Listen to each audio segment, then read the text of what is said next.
জাতীয় পরিচয়পত্রে ভুল সংশোধন কক্ষে এক নারী অফিসার বলেন আমি আপনার জন্য কি করতে পারি। তখন এক ভদ্রলোক বলল, সুতির নাইটিটা ঠিক করতে হবে। এই শুনে ভদ্র মহিলা তো রেগে আগুন, হেঁকিয়ে উঠলেন রীতিমতো আর বললেন, অসভ্যতা করছেন, জানেন আমি কি করতে পারি। তখন ভদ্রলোকটি বলল, জানি তো, সেজন্যই এসেছি।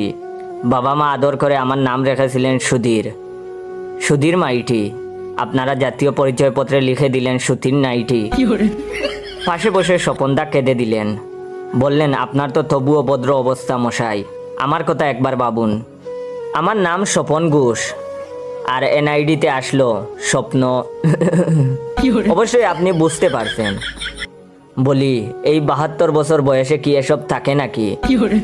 পিছনে দাঁড়ানো রুদনদা কেঁপে উঠে বললেন, ওদিকে আমার যা হয়েছে এইটা বলতেও পারতেছি না, এই দুঃখের কথা আমি কাকে বলবো। এখন আপনারা যারা যারা ভিডিওটা দেখছেন অবশ্যই কমেন্ট করে বলবেন রুদনদার এনআইডি কার্ডে কি নাম আসছে।